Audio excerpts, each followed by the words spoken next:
But now I don't see those cobbles and curbs. I don't hear the blues anymore. Rough Trade is giving away a third of the first 3 months of the Rough Trade Club plus new music membership exclusively to 101 Part-Time Jobs listeners. Become a member of Rough Trade Club New Music and you'll receive the Rough Trade Album of the Month straight to your door every month on exclusive vinyl pressing with exclusive bonus material. Club members have received exclusive pressings of albums from Sufjan Stevens, Sprints, The Last Dinner Party, Julie Byrne, and Over Mono, just to name a few, this past year alone. Sign up using the promo code CLUB101POD and you'll get the Rough Trade Album of the Month, English Teacher's excellent debut album, This Could Be Texas, on exclusive Galaxy Gold for a third of the usual price. Here's English Teacher on a recent episode of 101. How many opportunities do you get to write a debut album and have all of this, sport behind us? I don't know. I really like the idea of holding the bar as being like classic songs. You only get one shot at a debut. Don't want the album of the month but still want all the benefits? Sign up to the standard tier using Club 101 Pod and you'll still get the first month free. You'll also get free shipping on all orders, 10% off the bar and on secondhand vinyl in store, and exclusive access to sold out Rough Trade events. So don't hang around. Go to roughtrade.com/club and sign up with the code CLUB101POD. That's CLUB101POD and claim money off the album of the month, English Teachers This Could Be Texas, today. This offer's available to UK residents only.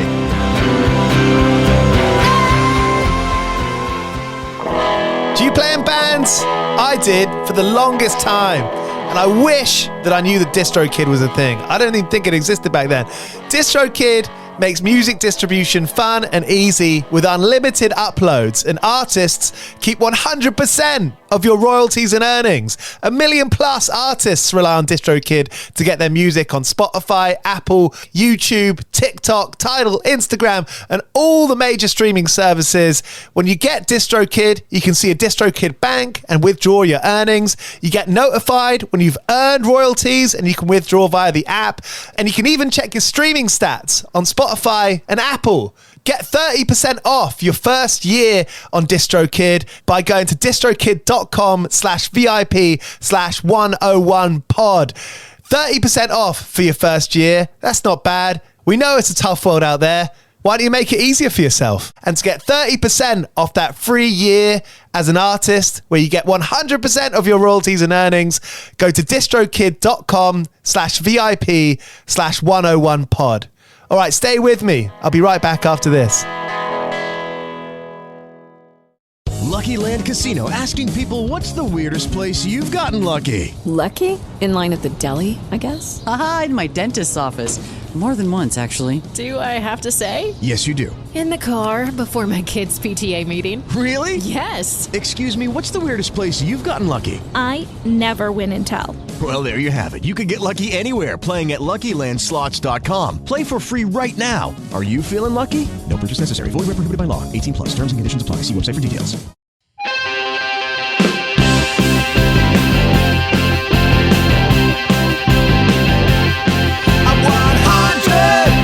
Part-time jobs, I'm 100. I want part-time jobs. I've been working Monday, Tuesday, Wednesday, Thursday, Friday, Saturday, Sunday. Working Monday, Tuesday, Wednesday, Thursday, Friday, Saturday, Sunday. 101. 101. Hey, you're listening to 101 Part-Time Jobs with me, Giles Bidder. It's where I speak to musicians about the lesser-known parts of their lives and music. All the odd jobs and all the times in between making records and going on tour. All the time spent planning. Because there's so many stories there that we don't yet know. On today's episode, I speak to the legendary New Zealand songwriter Neil Finn of Crowded House, who are just about to release a new album called Gravity Stairs. That's coming out at the end of May. They've shared a second single from the record. It's called Teenage Summer, and it's just got that mythical quality that takes you away. And Crowded House are a band that always has been there and always will be there. It's like I equate it to the idea of doing photo sessions or all that sort of stuff, which I don't really enjoy doing, to being, if you're a plumber, there's some days you get to be on a rooftop on a beautiful day, looking out at a lovely view, and then some days you dig in a drain in the rain, so be thankful for small mercies. So cheers for listening to 101 Part-Time Jobs. If you like this episode, make sure you subscribe. If you really like this chat, you can leave us a review if you're listening on Apple. That is really helpful to us in the show. Thank you for being here. Shout out to our sponsors, 2000 Trees Festival, a brilliant independent festival in Cheltenham. It's just a few hours away from London on the train. And this year, the Gaslight Anthem, The Chats, and Don Broco are headlining. Frank Turner, Bob Villan, Manchester Orchestra, loads of great bands playing at Trees this year. If you want to snag your ticket, head to 2000trees.co.uk and you can use the voucher code 101pod to get 50 quid straight off your ticket. It's a camping festival in the luscious green fields near Cheltenham, 10th to 13th of July. If you're looking for a great festival to go to this summer, 2000 Trees is the one. 2000trees.co.uk to get your tickets, and don't forget to use that voucher code 101pod, that's 101POD, to get 50 quid off your weekend ticket. Alright, coming up is Neil Finn of Crowded House. 101 Part-Time Jobs. Have you been to a couple of graduation ceremonies with your sons, and where people are clapping so much that the sound of clapping becomes this wild thing that your brain can't compute? I have not thought about that. I have been to a couple of graduation ceremonies, although generally much younger. Our kids didn't really go, probably because I had never gone to university. They just thought that was accepted, that they don't have to graduate. Right. So I haven't really, but I've been in situations where clapping is quite oppressive. Yeah. A lot of it. And especially I've lost a lot of top end in recent years. And I think maybe that's a slightly compensatory thing. Yeah, I mean, that's a serious thing. I mean, have you thought about your hearing? Is that something that you've put thought and mind into? I try not to think about my hearing because I know I've lost some, and it's just cymbals and guitars that have knocked out a little bit of high frequency. I did get my ears cleaned the other day for the first time in a long time, and the guy that did it, you could tell to be an audiologist, you probably have to take great pleasure in getting big dobs of wax and looking at me. He was excited to find what I had in my ear. Were you? And he insisted on showing me. I didn't really want to see it. And it was all blocked from being swimming in the ocean as well. And but I consider it my friend generally because it stops my ears from getting really loud frights. But having said that, I'm much better with my ears clean now. So you didn't see it? I did look at it. I did. I said I didn't really want to, but he just showed me anyway. He didn't care. He was joyful about it. That's funny. But coming back to London, I mean, let's start with London, because you had some years here with Split Ends. You went to Luton.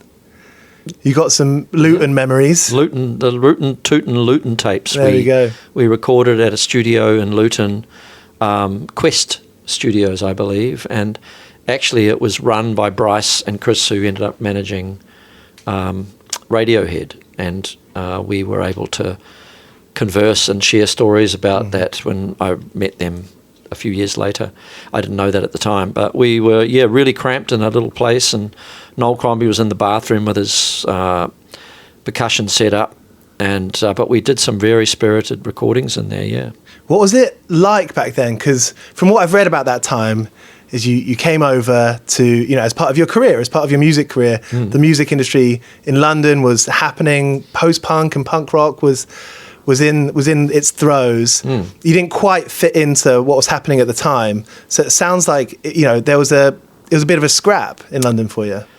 Yeah, well, it's always there's a lot of acclimatizing about coming to London for any young band, and I joined my brother's band. They were already here. They'd already done some of the hard yards, and they'd built a live following up. And initially, even getting gigs was hard. There was no agency that wanted them initially, and but then they had a record deal with Chrysalis, and I came over. I was pretty lucky, really. I was only 18 at the time, so we were not in great shape.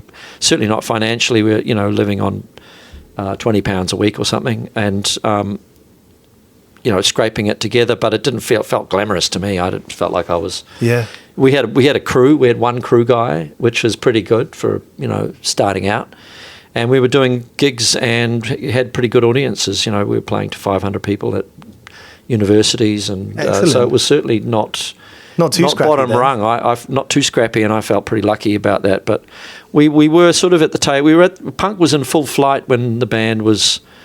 We observed it, and initially we were actually taken in to some degree by that audience because they knew that we were extreme, and that was, you know, definitely of the moment. They wanted something that, but in the end it was too overtly art school for them. And in fact there was a story in Melody Maker written by somebody that took issue with Split Enz and Deaf School as being too art rock. Can we support them? Are they punk?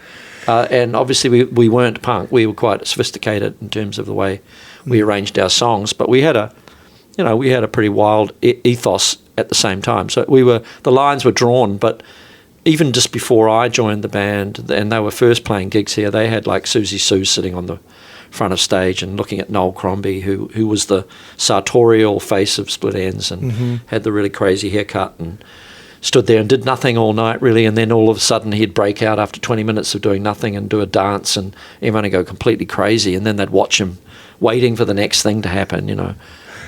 So there was some kind of affinity there initially, but then the lines got drawn. And what were those kind of drawn lines? Well, we weren't punk, you know, and punk was the only show in town. For certain, at a certain point, it's quickly evolved to you know, I guess what we now call post-punk. It's back. Well, it's been back for a few years, isn't it? Well, I was just hearing about it, and the term emo is being bandied about again. Is it? Yeah, apparently, yeah. It's like, you know, bands like Paramore and stuff who are... I mean, it's amazing how things come around. I mean, I guess is that early 2000s? I don't know. Yeah, early 2000s. Because I think the 90s almost got bypassed, didn't they, really? Well, 90s, there was the kind of sweater emo. So if you were like a cool kid, you'd know about the sweater emo, which is like Texas Is the Reason and the Get Up Kids. And then that kind of became into the pop world with Paramore and Fall Out Boy in the early noughties. Yeah, that's right. Well, that's now back with a vengeance, apparently, in America anyway. I mean, things come and go. We just sort of, we're always slightly adrift of the times, and so slightly adrift of the comebacks as well. But there is something quite nice about that as well, because we can't sort of be thrown out with last year's fashion, you know. There's always going to be trends in music. You mentioned earlier how in NME and other magazines there would be this tribal thing. Oh yeah, that no longer exists. For the best, but isn't it funny that those kinds of magazines would have a real defining thumbprint on your forehead? It was incredibly tribal atmosphere when we first came to live here, and that's unusual, even like to the extent that people were following football, you know, and at that point there was riots every Saturday, more or less. We'd come out inadvertently out of a sound check in Birmingham, and find the streets completely inhabited by rioters and, you know, police, and they could have to hide in the doorways of shops, and it sounds terrifying. It was scary, and then you get into a tube station at 3:00 in the afternoon, and it'd be absolutely quiet as anything, and all of a sudden you'd hear this noise coming from the distance, and there's crowds of young men just suddenly appearing on the station, and you fear for your life at times. So luckily, we were New Zealanders, so we could just talk like New Zealanders, and that would let us off the hook. They'd want to know, you know. There was a famous incident once with Noel Crombie in Kings Road, and this is around the time I joined the band, 1977, and these punks came up to Noel and said, "What, are you a rocker?" Because he had a kind of almost like a drape coat, but not quite. Yeah.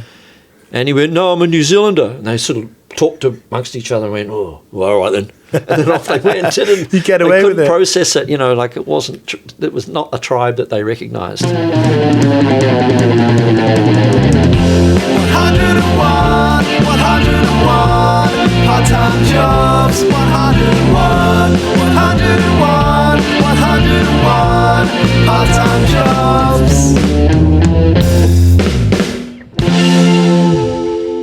want to shout out another music podcast. It's called The Art of Longevity, and it's a brilliant conversation that Keith has with artists of all kind that have managed to keep the engine running in their career. He did an episode with Neil Finn not too long ago, and he's just put out a brilliant episode with Marika Hackman, the amazing and substantial and prolific British songwriter. The podcast is called The Art of Longevity, and it's a really thoughtful approach to speaking with artists in a way that we don't really see that often. I highly recommend you go type in The Art of Longevity, subscribe to that show, and keep up with it, because I love it. I'm very happy that me and Keith have just become friends, and we're sharing intros and we're sharing shout outs for no other reason than we like each other's shows. So go subscribe to The Art of Longevity and keep in the conversation of interesting musicians. 101 part-time jobs, 101 part-time jobs. Crowded House has done that the whole time. You've been in your own lane, and have you felt protected by that? The fact that you're not going to be on the receiving end of trends on the way up or on the way down? Well, in a way, I think it's proved to be quite a good place to be. There's certain times where it used to be annoying that when occasionally somebody would go, well, I really like Crowded House. I know that's not cool. They'd always have to put a preface on it, like, I know that's not regarded it. You said, well, why would you bother saying that? If you like us, what the hell? Yeah. So, but only, I pretty quickly figured out that it wasn't possible to be part of a scene when you weren't living somewhere, and so we weren't here. We weren't. We just existed in our own little world, and we were quite happy. I was in 2 bands, split ends to start with, and you inhabit some kind of weird little family group that we didn't. We just really stuck to ourselves. We had a few friends here and there, and we related to some other bands that were around and got to know some other people, but we were very insular and very self-contained, and same with Crowded House. And even when we were enjoying, great success here, it didn't mean we necessarily expanded our frame of reference. Right.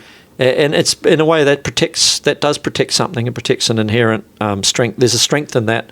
You can withstand the slings and arrows of whatever comes your way. I think for solo artists, it's particularly difficult when you're on the way up and getting really successful, because suddenly everything's about you, every conversation's about you, and you've got no mates to share it with, particularly, and not in photo sessions even. You're there stuck on your own. For some people are good at it, but I think it's a lot of personalities can't cope with that.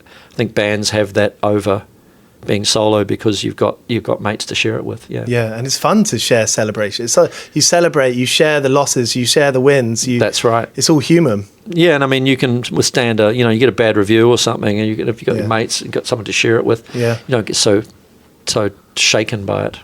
101 part-time jobs is what this show is called. And I started off interviewing friends' bands because they were coming home from tour and working at a pizza restaurant and then burning their bridge when they quit that, and then working somewhere else the next time they got back. And over the years, I'm interviewing more and more people who play music for a living.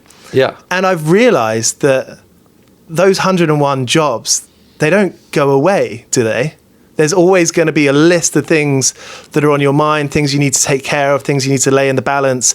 Like we were talking about just then, being able to share things and being able to work as a team and being in your group. But that's still, it's brain work, right? Yeah, well, thank goodness you've got other things to think about, because music would drive you crazy if it was just the whole thing. It's pretty much the whole thing for me anyway, because it's compulsive and it's mysterious. It never has really made sense, and it still doesn't. But thank goodness you've got other things that drag you away, and even doing stuff like this, owning up, speaking about your record is, it's sometimes difficult because it's hard to evoke what it's like by talking, but it's really useful, I think, to get outside of your normal frame and get amongst people.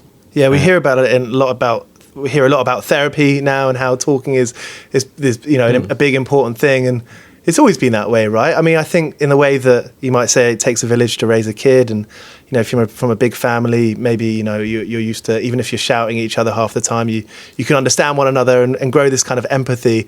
I think there's a lot to say for airing what you're thinking. Yeah, I mean, luckily families are good like that because they don't usually pull any punches if you're getting a bit out of line. I've been lucky enough to have good family around me most of my life, and so I feel kind of blessed for that. Both your sons are on this record, aren't they? Yeah, they are. Yeah, both. Kind of blows me away that not only is it a wonderful thing on paper that you play music with your family, but actually they are two of the finest musicians I know, and we're becoming a really good, intuitive, instinctive band that jams and trusts each other, and that familial bond you can't really get with an ad in the paper. It's just something inherent. You understand where each other's going, and I had it with my brother. I still have it with my brother, and now with my two sons. So very lucky. And how will that realise itself when you're sitting down in a room and you're playing a song? Will one of them finish the chord sequence or finish the line, and you're like, that's what I was fucking thinking? It's manifested in lots of different ways, and there's been the odd time we've been able to help each other with songs and stuff, but mostly it's just not needing to explain the way that my son that plays the drums, he just understands the way he plays the hi-hat is right there with the way I play an acoustic guitar, and it used to be the same with Paul Hester. There's just something inherent. You don't have to explain the amount of swing in the feel. Love a good bit of swing. And but that's a really critical thing about what makes most bands interesting is the amount of swing they have and the feels they have. Yeah. Ranging from extremely square. And there's some bands that, like some of the metal bands, are incredible, the way that how square their feels are, but that has its own power. And then, the more swing you get, the more sort of... Levon Helmish is the drummer. You get beautiful little amount of wrist into the hi-hats, and that's the kind of drumming that I like, and that's what Elroy's good at as well. But it defines the characteristic of the band, how easygoing it sounds or hard rocking.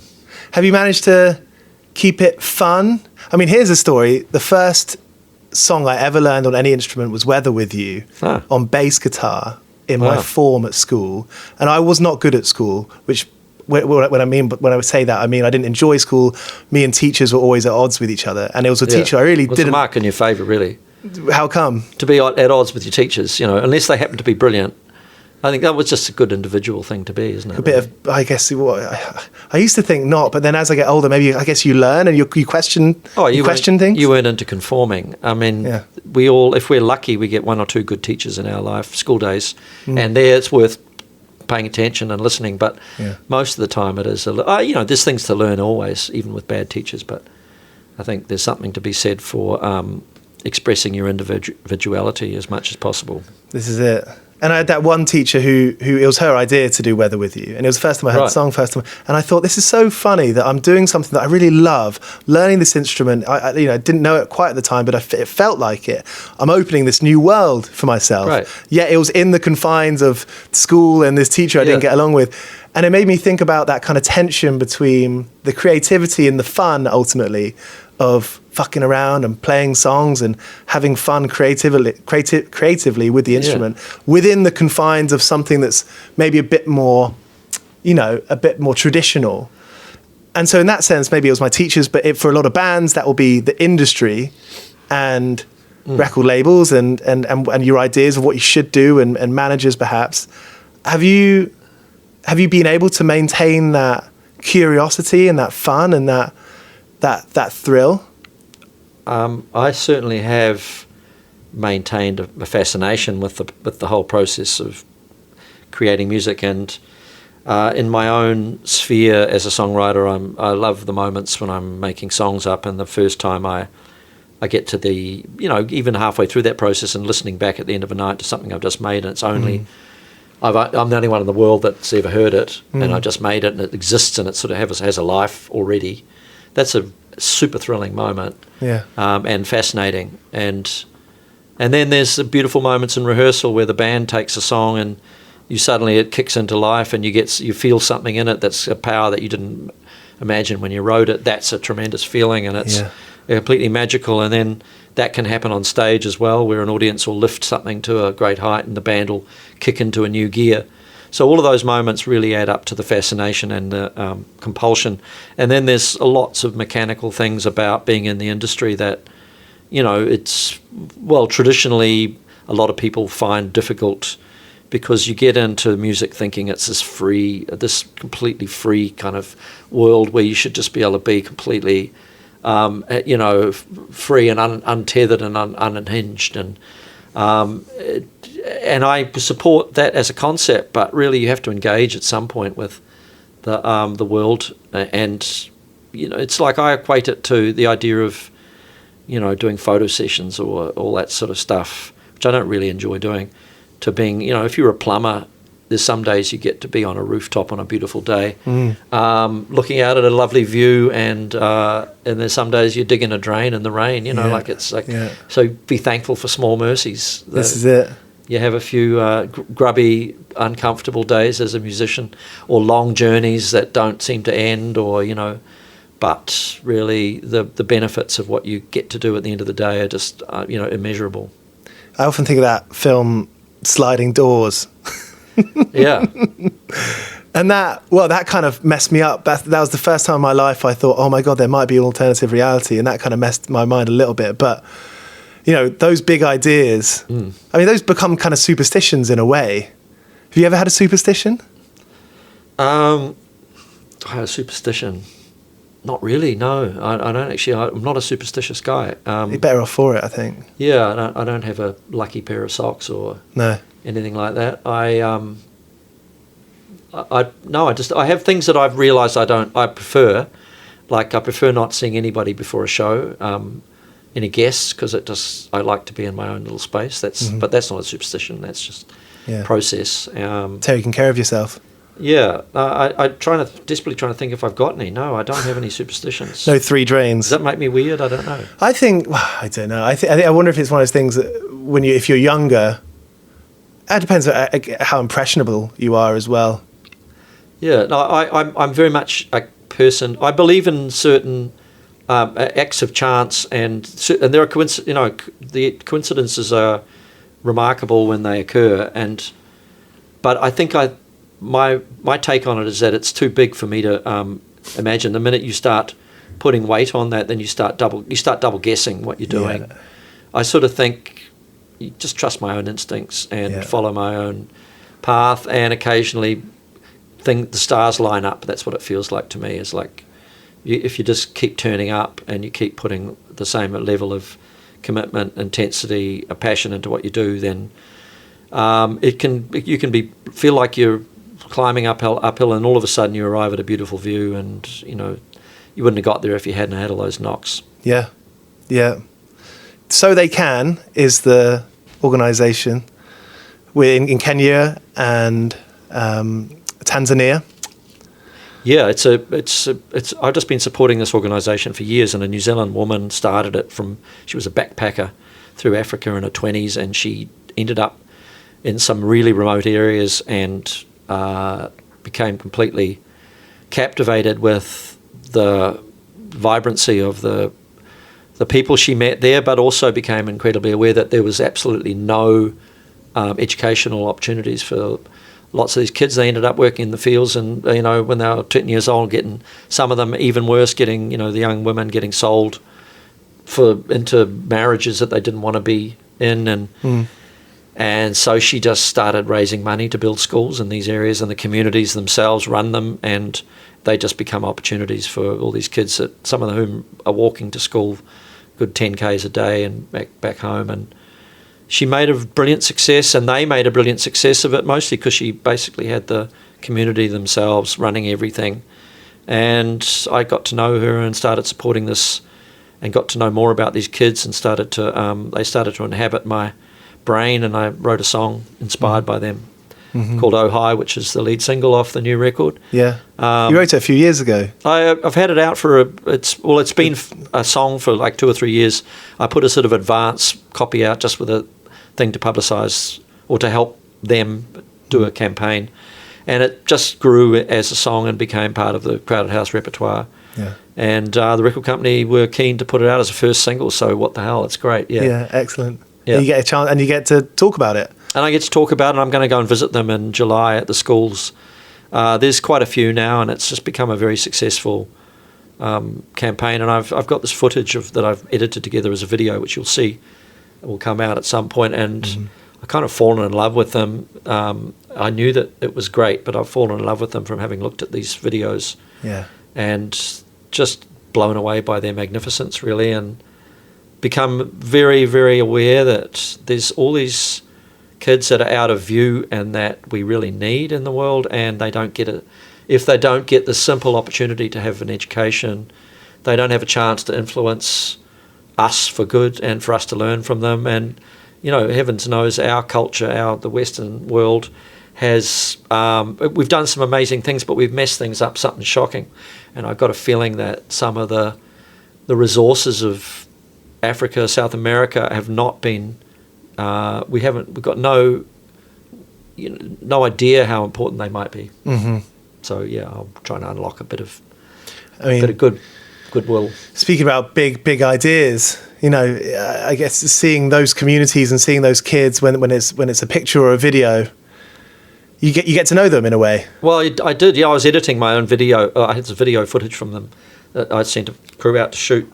And yeah, I just got to know them really well. Yeah. So I was and just totally taken with them, and going to go and visit them in July. And it just seemed like, especially now, it really feels like a lot of people are trying to find a way that to have an effect on, a positive effect on your time on the planet. Yeah. And the world's problems are so huge that a lot of the time you just go, I can't do it. It's too big for me. It's overwhelming. And maybe music is enough to play music, and it sets a really beautiful scene for people to have good thoughts and imagine good things. But it suddenly started to feel like I want to have something to work for when I'm out there making music. I want to have something I really believe in that gives it an even deeper agenda, and something I can affect. Mm-hmm. Something I can have a positive effect on, and something inspirational. So it's a two-way communication. You know, I'm not expecting people to support a song because of this particular attraction to this cause. You don't need to know about that, really. The song should stand on its own, but for me, it gives it a lot more depth and a lot more reason to work hard. You've got involved in legendary New Zealand punk rock label Flying Nun Records. I was for a time. I'm not now. It's moved on to its original owner, back to the original owner and somebody who was deeply involved in it. But there was a point where I got involved and put some support into keeping Flying Nun alive, really, because it was probably about to go down, maybe forever. And there's such a long legacy of great music come through that label that it would have been a great shame. So I think it's transitioned, and it's now in a pretty good shape. For people who don't know Flying Nun Records, I grew up with punk rock and hardcore and only just discovered them a few years ago. I've heard of The Clean, and Anything Can Happen was on so many playlists I had on Spotify. But for people who don't know about Flying Nun Records, how do you sum them up to someone you've just met? They were a backyard record label in Dunedin, came out of Dunedin in a period where there was a lot of bands suddenly sprung up in Dunedin University. And I would say there was diversity within those bands, but I think there was a lot owed at the time to bands like Velvet Underground, probably some of the English bands, Joy Division was huge in New Zealand, actually. It was number one record in New Zealand, Love Will Tear Us Apart. That was the number one? It was a number one record in New Zealand. Was it number one in England? I don't know that it was, but yeah, I'd have to Google that. That's cool. So were people getting it on import? And paying a lot of money for it. How did it work? In those days, it was people coming back and with some in their suitcase, and there was probably the John Peel show was. It wasn't listening to live, but maybe that was getting. Yeah, New Zealand had a pretty alternative scene. There was nothing going on in New Zealand really at the time, and then all these bands sprung up in Dunedin, and a little community, and they were supportive of each other. It was very much, do-it-yourself mentality. Records often didn't sound very good, but they had a real spirit, and people couldn't play necessarily that well. I guess it was at the time just post-punk. And they were kind of a bit snooty and sort of didn't like anything else. Just, it was all as bands should be. They should always be completely dismissive of everybody else. And I think Split Enz probably enjoyed some favour in the early days with those people, but we were probably dismissed as soon as we got successful. But that's as it should be as well. But Flying Nun has given me the impression that they were so welcoming. They were like, hey, if you're 16, you're trying to get into a show, we'll help you in. Or if you write in, we'll send you a handwritten thing left. Is that what you're saying, that there was that kind of contempt the bands had for each other, but Flying Nun records were different? No, Flying Nun were really supportive of each other and a little do-it-yourself backyard sort of scene, for sure.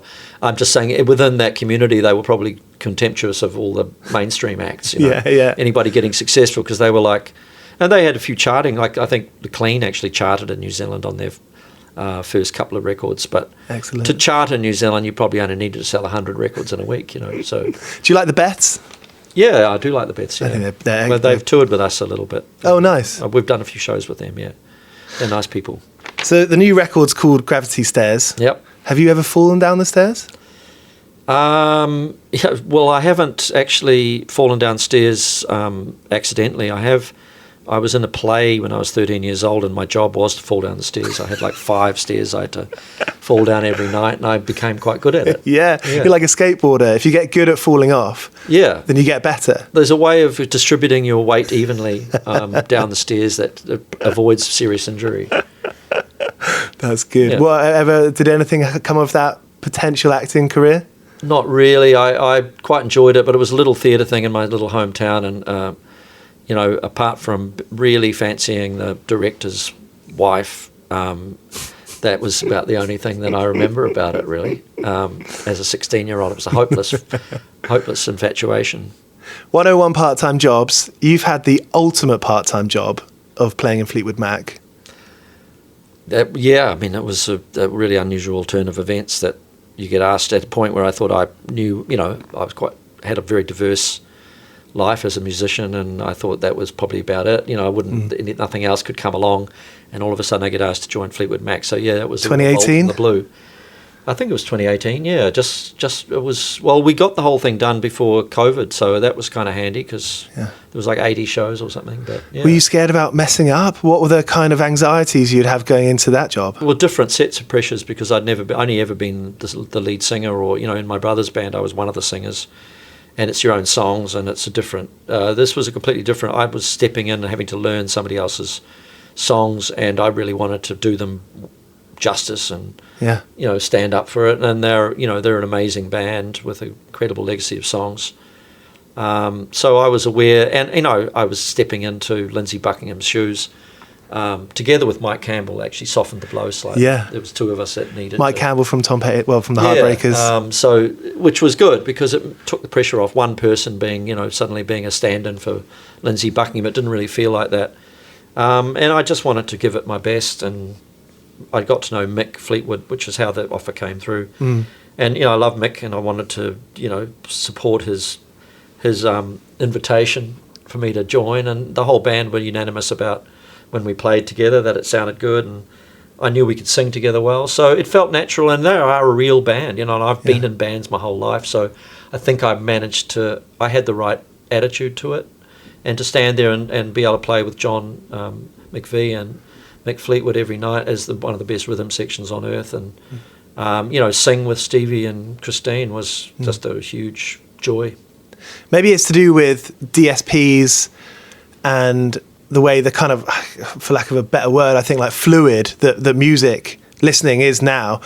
Fleetwood Mac, lots of bands who have had kind of these second comebacks, third comebacks. People who are 6 years old today are hearing about Fleetwood Mac through TikToks maybe, and being like, oh my, what is this tune? And getting into it. There's Supremes and a lot of old music is kind of coming back around again. And that's a pretty powerful, interesting thing, especially once you get to the age where you can buy your own record, because there are lots of labels doing reissues.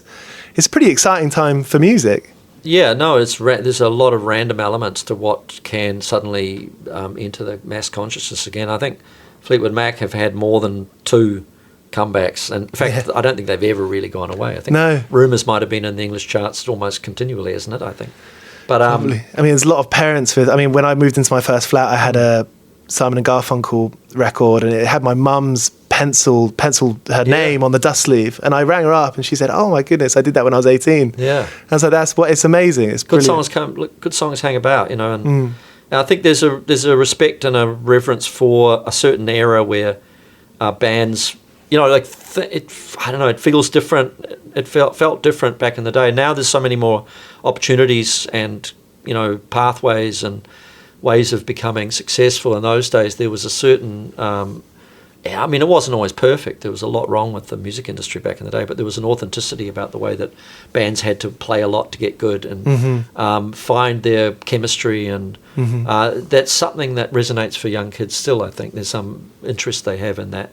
But also just the songs just hang about. Yeah, I mean, we see it in our own audiences that there's a whole generation of young kids coming along for the first time. Yeah. They might have grown up with the records in the house or something, and they've suddenly became interested. So, you know, I'm really grateful for that.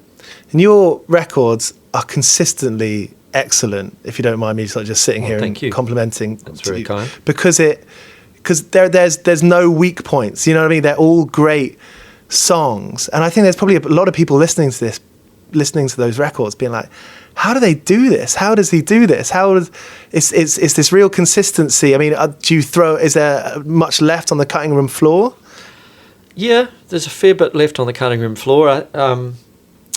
As I said before, it's a mystery how it is, but I know that I've got a lot of endurance for the process now, and sometimes it takes the endurance because there's days go by where you can't really make anything that sounds even vaguely musical, and then all of a sudden, just because you turned up every day, a couple of things shift. There's a couple of, you change one little bit of phrasing or a few words here and there of a song you're working on, and it suddenly clicks and you go, now I've got something.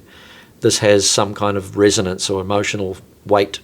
It makes me feel something, so presumably it'll help hopefully make other people feel something. And it takes a lot of work and application, but also, you know, if you turn up every day, the moments of inspiration, they still come. You know, I don't know any other way to do it really. There's not any cheap ways to do it, and there are shortcuts nowadays. If you want to take the road of AI, I suppose ultimately you can create a lot of music. You know, even if it's GarageBand loops, you can hear music that ends up becoming successful. That you know where it's come from a GarageBand loop or you know, a sample or whatever. There's ways of, and people are brilliant at that sometimes, and I don't have any judgment of it. I don't have that approach myself because I'm sort of stuck in a certain way of doing things, you know. I know that you've met Mac DeMarco a couple of times. Yeah. He's a great example. I love those videos about him showing someone from Vice, I think, around his home studio. Yeah. And it's like, oh, wow, this guy's really kind of built his own world. And when we listen to those records and see him live, we're kind of invited into that careless, that free world that Mac DeMarco inhabits. And that comes to mind when you talk about people who do it in different ways. Yeah. I mean, I don't know if he loops. I don't know what his process is, but it makes me think of him because I think he does anything that feels good to him, and he's got an old-fashioned aesthetic and sense of all the gear he's got in his room. I've been in his studio, and it's just. He came to my studio in Auckland actually, and he spotted a couple of things that he liked, and next time I saw him, he had them in his studio, and that's the way it works, you know. Like you learn.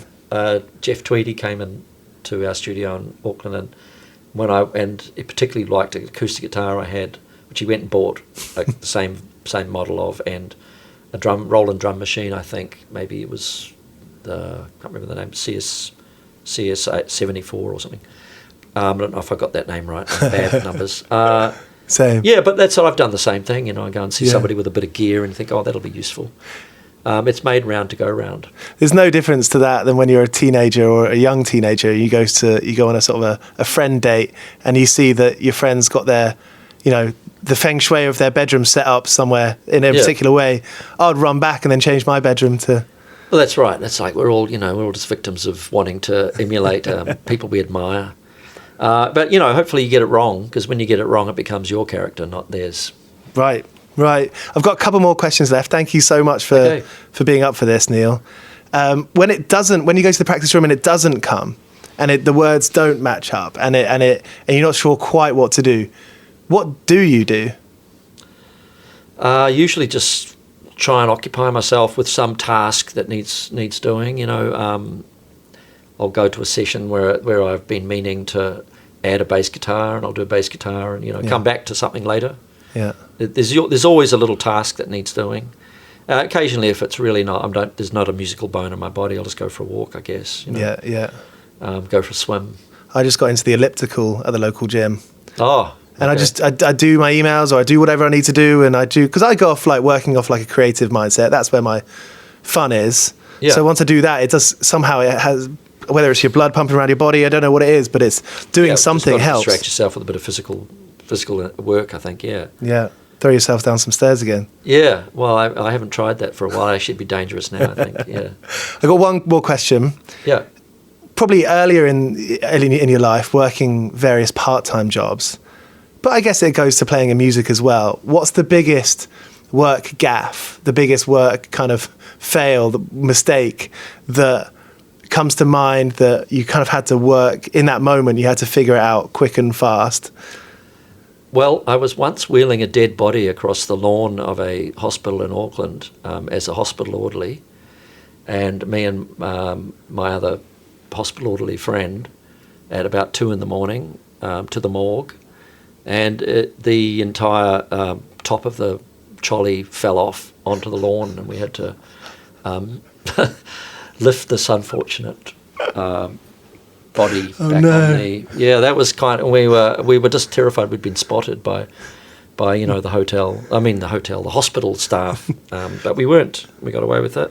Well, we were respectful of the return, and it was just an honest mistake. It was a turn in the path that we weren't expecting, and true story. And so there was no real safety things going on there. It was more like, here's a body in a wheelbarrow. No, it wasn't in a wheelbarrow. God, it wasn't that primitive. I had wheelbarrow. No, it was in a trolley, like a gurney or whatever they call them in a hospital, and it had a cover on top of it, which respectfully placed on there. The cover fell off, and with it the poor unfortunate body. So we were young and experienced hospital orderlies, and we were called upon at 2 a.m, and the part of the hospital where we were in had no morgue, and so we had to transfer it. But you asked, and that's probably my most embarrassing gaffe. Character building. Thankfully, nobody witnessed it. It wasn't filmed. It's not on social media. It's about to be. Well, the story is. It's long gone now. Thank you so much, Neil. All right, mate. Thank you for the time. Cheers. So there was Neil Finn here on 101 Part-Time Jobs. I hope you enjoyed that chat. If you did, make sure you subscribe to the show, whether you're listening to it on Apple or Spotify or anywhere else. If you're on Apple, it lets you leave reviews. So please leave a review on Apple if you're a fan of that chat. Thank you for being here. I put out 2 episodes every week. We got a small team now with Olivia production, Eva show running, and Nick doing videos. It's kind of intimidating for me, just hiring a couple of people, but we're in this together, and if you keep on listening to the show, then you keep on supporting the show. Thank you, and I'll be back with 2 more episodes this week. Tomorrow with Microwave, and on Thursday, the Iggy Pops of Ireland, the Merry Wallopers. So make sure you come back for those. If you're in a band or you're an artist and you want to put out your own music, you can do that so easily with DistroKid. Head to distrokid.com/VIP/101pod and you'll get 30% off your first year there. 30% off your first year, earning all your own royalties through Spotify, Apple, TikTok, YouTube, all the rest of it. If you're in a band, if you're an artist, if you've got a niece or a nephew or an uncle or an aunt who's playing music and they want to put out their own records, they can do that with DistroKid. So head to distrokid.com/VIP/101pod and get 30% off your first year putting out your own music. 101 Part-Time Jobs is hosted by Giles Bidder and produced by me, Olivia Swash.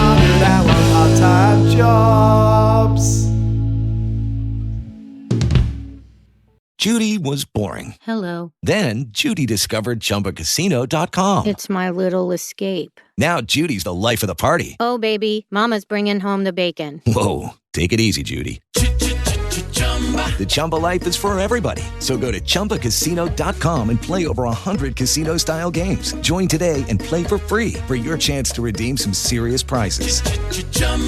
ChumbaCasino.com. No purchase necessary. Void where prohibited by law. 18 plus terms and conditions apply. See website for details.